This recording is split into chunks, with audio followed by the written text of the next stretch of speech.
अस्सलाम वालेकुम दोस्तों, कैसे हैं आप? उम्मीद है आप खैरियत से होंगे। नवाज शरीफ साहब ने मरी में अहम इजलास किया है और इस इजलास के बारे में दावा किया जा रहा है कि field marshal general Asim Munir की एक्सटेंशन के हवाले से इस इजलास में बड़ा फैसला हो गया है। दोस्तों, जनरल आसिम मुनीर जो आर्मी चीफ बने थे 29 नवंबर 2022 को, उन्होंने साबिक आर्मी चीफ कमर जावेद बाजवा से वो छड़ी ली थी, जिसके बाद उन्होंने फौज की कमान शुरू की। लेकिन उनका नोटिफिकेशन जो था वो 24 नवंबर 2022 को जारी हो गया था। उसकी इफेक्टिव डेट जो थी वो 29 नवंबर 2022 थी। लेकिन उस नोटिफिकेशन में जो चीज लिखी हुई थी, एक लाइन लिखी हुई थी, वो बड़ी अहम और बड़ी दिलचस्प थी। बाकायदा उस नोटिफिकेशन में जो गजट नोटिफिकेशन जारी किया गया 24 नवंबर 2022 को, उसमें फील्ड मार्शल आसिम मुनीर, जो कि उस वक्त आर्मी चीफ थे, फील्ड मार्शल नहीं बने थे, उनके टेन्योर को 3 साल का लिखा गया था। उस नोटिफिकेशन के मुताबिक appointment as chief of army staff for a period of 3 year with effect from 29 November 2022। इसका मतलब उस नोटिफिकेशन के मुताबिक army chief general Asim Munir को 29 नवंबर 2025 को रिटायर हो जाना है। लेकिन क्या वो रिटायर हो जाएंगे? इस हवाले से मुख्तलिफ आरा ज़ेरे गर्दिश है। उसकी वजह यह है कि नवंबर 2024 में जो पार्लियामेंट है, उसने जो आर्मी एक्ट है उसमें तरमीम कर दी थी और आर्मी चीफ का जो टेन्योर था उसको 5 साल कर दिया था। इससे कबल जो नवाज शरीफ साहब थे, आपको अगर याद हो, वो माजी में उनके बारे में कहा जाता रहा है कि वो आर्मी चीफ की जो एक्सटेंशन है उसके वो खिलाफ रहे हैं। वो हमेशा से ये मौकिफ रखते थे कि जो आर्मी चीफ है उसको 3 साल अपने पूरे करने चाहिए और घर चले जाना चाहिए। लेकिन पाकिस्तान की बदकिस्मती का ही है कि जो भी आर्मी चीफ आता है, पहले वो अपने 3 साल जो मुद्दत होती है उसको पूरा करता है और उसके बाद जो अगले 3 साल होते हैं वो उसकी एक्सटेंशन होते हैं। आप देखिए, अशफाक कियानी हो गया, कमर जावेद बाजवा हो गया, फिर इससे पहले जो आर्मी चीफ है जनरल मुशर्रफ जो गया, वो तकरीबन कह लीजिए 10 साल, उससे कम अरसे जो है वो 8 साल 10 साल आर्मी चीफ रहा। जनरल जियाउल हक तकरीबन 10 साल आर्मी चीफ रहा। तो जो आर्मी चीफ एक बार आर्मी चीफ बनता है उसका घर जाने को दिल नहीं करता। लेकिन नून लीग ने, क्योंकि नून लीग की एक पोजीशन रही थी इस हवाले से, तो नवंबर 2024 में जो 5 साल मुद्दत थी उसको मुकर्रर कर दिया था। अब सवाल यह पैदा हो रहा है कि क्या फील्ड मार्शल आसिम मुनीर का जो 5 साल का नोटिफिकेशन है वो जारी किया जाएगा? क्यों? उसकी वजह यह है कि नवंबर 2024 के नोटिफिकेशन के मुताबिक उनकी मुद्दत 3 साल है। तो इसका मतलब एक नया नोटिफिकेशन जारी करने की जरूरत है।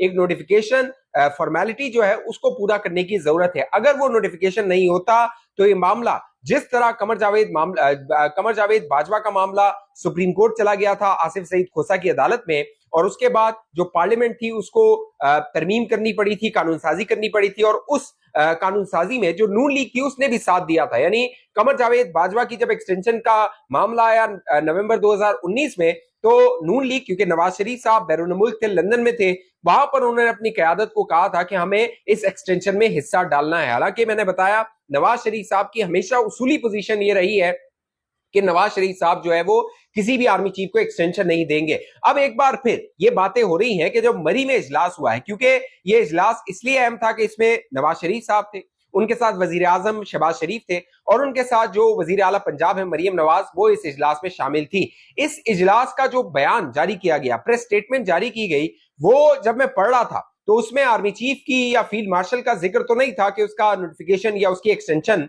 लेकिन जो चीफ इलेक्शन कमिश्नर है उनका जिक्र था कि चीफ इलेक्शन कमिश्नर की तैनाती पर मशावरत की गई है, तो अगला चीफ इलेक्शन कमिश्नर किसको तैनात करना है।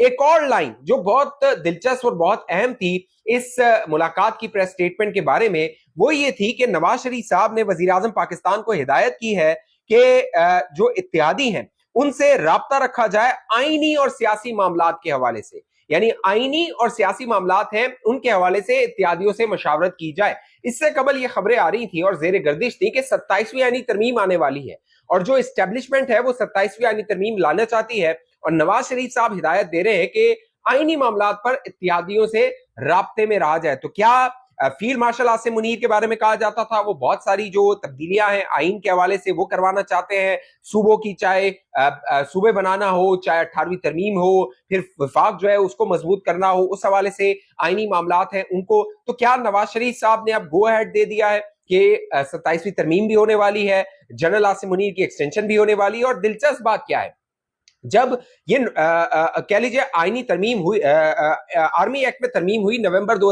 2024 में, तो उसमें जो आर्मी चीफ का रिटायरमेंट एज थी 64 साल, उस एज को भी खत्म कर दिया गया। यानी अब आर्मी चीफ अगर वजीर आजम चाहे तो उसको ताहयात आर्मी चीफ रख सकता है, यानी एक्सटेंशन, फिर उसके बाद उसकी एक और एक्सटेंशन, और फिर एक्सटेंशन पे एक्सटेंशन, ये मामला चल सकता है। तो उस कानून साजी के मुताबिक जो जनरल आसिम मुनीर है वो नवंबर 2027 तक आर्मी चीफ रहेंगे और फील्ड मार्शल रहेंगे, बतौर फील्ड मार्शल आर्मी चीफ काम करेंगे। और उसके बाद अगर शहबाज शरीफ साहब चाहते हैं कि फील्ड मार्शल को कंटिन्यू करवाया जाए, तो इस कानून के मुताबिक, नए जो आर्मी एक्ट है उसके मुताबिक, वो मजीद उनको 5 साल दे सकते हैं। तो फिर फील्ड मार्शल आसिम मुनीर 2032 तक आर्मी चीफ रह सकते हैं। तो देखना है इस पर जो इमरान खान है और जो कह लीजिए अदालतें हैं और जो कानूनी मामलात हैं वो किस तरह आगे बढ़ते हैं। क्या फील्ड मार्शल आसिम मुनीर साहब रहेंगे या इसको मुतनाज़ा बना दिया जाएगा, ये आने वाले दिन बताएंगे। लेकिन मुझे ये लगता है कि इसका नोटिफिकेशन वजारत दिफा से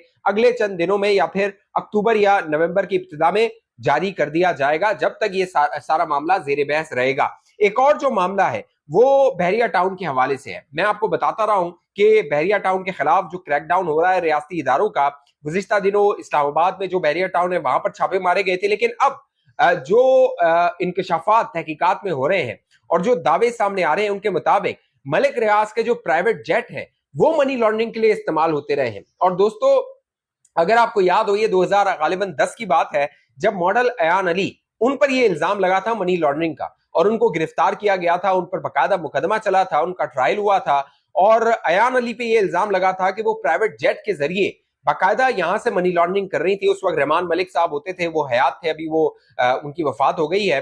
तो अयान अली पे ये इल्जाम लगता था। अब जो बहरिया टाउन के साथ तहकीकात हो रही है बहरिया टाउन की, उसमें भी ये इंकशाफात आ रहे हैं कि चंद मॉडल्स हैं जो मनी लॉन्ड्रिंग में मुलव्विस हैं, जो यहां से पाकिस्तान से पैसा दुबई लेकर जा रहे थे। और दुबई में जो बहरिया टाउन का प्रोजेक्ट शुरू हुआ मुबैना तौर पे, वो उस मनी लॉन्ड्रिंग के पैसे से शुरू किया गया। साथ साथ जो अब दावे आ रहे हैं तहकीकात में, जो मौजूदा काबीना है शहबाज शरीफ साहब की, उस काबीना में एक वजीर का जो भाई है उसका बकायदा जो लिंक है वो बहरिया टाउन और मलिक रियाज से जोड़ा जा रहा है। उसके अलावा कई जो रियल एस्टेट के प्रॉपर्टी डीलर्स हैं उनको उठाया जा रहा है, उनको हिरासत में लिया जा रहा है, उनसे तहकीकात की जा रही है। मलिक रियाज के जो भाई हैं फरत मलिक, उनको हिरासत में लिया गया था, उनसे तहकीकात की जा रही थी। इससे पहले कर्नल खलील जो थे उनको हिरासत में लिया गया, उनसे तहकीकात हुई थी और उन्होंने उनके बारे में दावा किया गया कि वो वादा माफ गवाह बनने को तैयार है। तो मलिक रियाज साहब जो है उनके मामलात हर गुजरते दिन के साथ खराब हो रहे हैं। लेकिन एक बात जो मैं बार बार आपको कहता हूं, मलिक रियाज साहब जो है दोस्तों, अगर मलिक रियाज डूबेगा ना तो जरदारी भी डूबेगा, क्योंकि जरदारी साहब से और पीपल्स पार्टी से मलिक रियाज का बड़ा गहरा रिश्ता रहा है। तो और उनकी बिजनेस पार्टनरशिप के हवाले से भी दावा किए जाते हैं।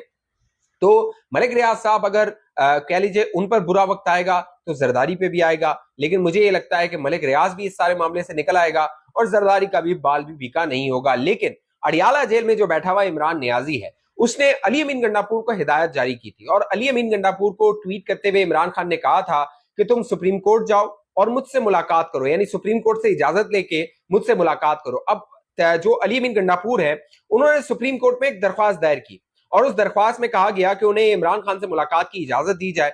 अब उस दरख्वास्त को मुस्तरद कर दिया गया है। बाकायदा रजिस्ट्रार सुप्रीम कोर्ट ने उस दरख्वास्त पे एतराज लगाया है और उसको मुस्तरद कर दिया है। इससे कबल अगर आपको याद हो, जो खैबर पख्तूनख्वा का बजट था वो पास करने से पहले भी इमरान खान ने कहा था पहले मुझसे आके मुलाकात करोगे, मुझे ब्रीफ करोगे, उसके बाद वो बजट पास किया जाएगा। लेकिन वो बजट पास कर दिया गया था और उस बजट के पास करने के बाद जो अली अमीन गंडापुर था वो सुप्रीम कोर्ट गया था। बाकायदा 25 जून 2025 को जस्टिस मंसूर अली शाह की अदालत में अली अमीन गंडापुर अचानक पहुंच गया था जब मंसूर अली शाह केस की समाअत कर रहे थे और अली अमीन गंडापुर ने वहां पे जस्टिस मंसूर अली शाह से कहा था कि इमरान खान से हमें मुलाकात करने नहीं दी जा रही। तो जस्टिस मंसूर अली शाह ने कहा था ये मेरा काम नहीं है, आप रजिस्ट्रार के पास जाइए, वहां दरख्वास्त दीजिए। लेकिन अब जो अली अमीन गंडापुर ने दरख्वास्त दी है वो दरख्वास्त लग नहीं रहा कि अली अमीन गंडापुर साहब की इमरान खान से मुलाकात होगी। और अली अमीन गंडापुर को भी पता है कि उन्होंने फॉर्मेलिटी के लिए, जैसे बजट के बाद उन्होंने फॉर्मेलिटी के लिए सुप्रीम कोर्ट में दरख्वास्त दे दी थी और चक्कर लगाए थे सुप्रीम कोर्ट के, तो अब भी वही मामला लग रहा है। तो इमरान खान साहब जो है